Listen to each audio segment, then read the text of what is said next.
The 50,000-watt voice of Pittsburgh. 100.1 FM and AM 1020.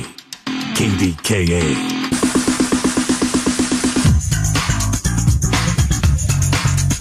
So I've several reports when this guy was arrested.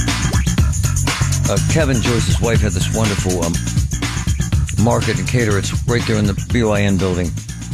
And BNY, whatever the hell it is. Sorry. And he went in there and stuffed a bunch of hamburgers in his pants. I'm not joking. 10 of them. Hammered, started pushing people. And he scares the hell out of these people. In this arrest I have in front of me, he was drunk as hell. This is on the Pirates home opener. Thousands of people, scaring the hell out of people. 3 calls to 911. He's going to kill someone, or someone's going to kill him.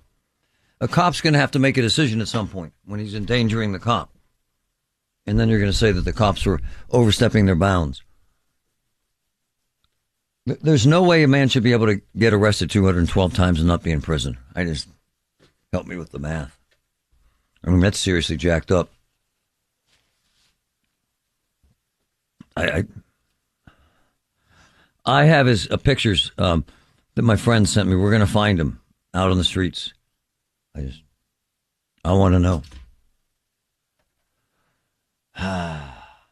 One of my favorite people, one of my boys, Mad Max. Good morning, sir. What's up, brother? How you doing? Well, nothing aggravates you more than the system that's broken, and this clearly suggests, sir, that the system is broken. Right, Max? Yeah, and it's not fair to the public at large. I mean, they're really putting the general public in danger by letting this guy roam free. And like you mentioned, whose ticket is this guy going to punch? And then we're going to say, how could this have been avoided? How could this have been avoided? And we know how it could have been avoided. Like you said, he needs to be in prison. And Max, let's take it to another level. A guy like you who carries, who's highly trained, who's very conscientious, very responsible. He confronts you. He's hammered, starts swinging at you. You're defending your life at that point. Are you not, sir?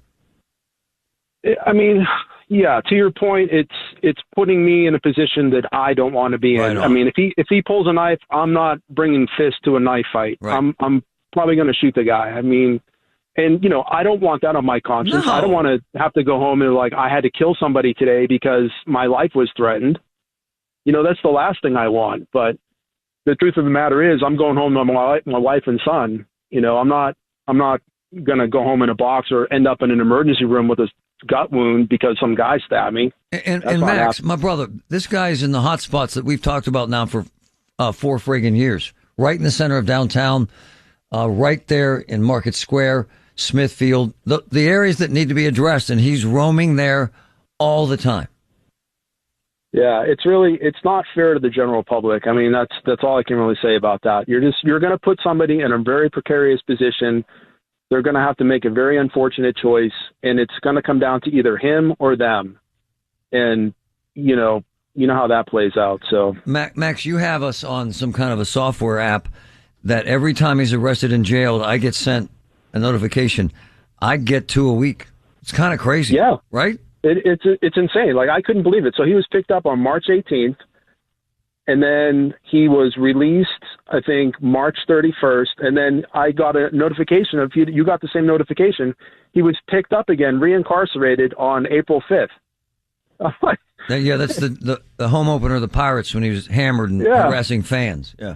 It's crazy. And I've done that for other people. And the amount of activity on this guy's account or profile or whatever you want to call it is just absolutely off the charts. It's crazy. And there's no reason why. It's unforgivable, Max. It is. And it's really, it's a shame. It paints the justice system in Allegheny County. He's making a mockery of it. Like you said, it's gross. Hey, before I let you go, something is very personal to you.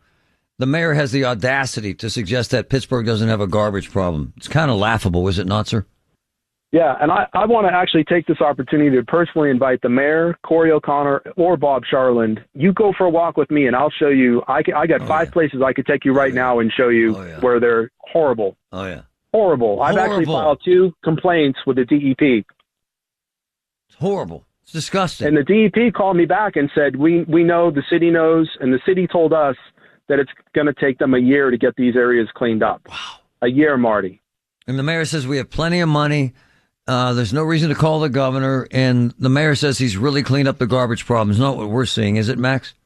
Well, I want to extend that opportunity to them to contact me, and I will gladly take them to 5 places that I can show you right now that I know are just absolutely horrible. So that's an open invitation. You have my number. You can pass it on to them, and I'm happy to take them to these places. And you can tell me that this is what you consider clean. Mad Max's garbage tour has potential, brother. Mom, maybe right, a double-decker, brother. Thanks, Max. All right, man. Bye. One of my favorite Americans. You know why? Gives a damn. Big time. From the Aetna Medicare Solution.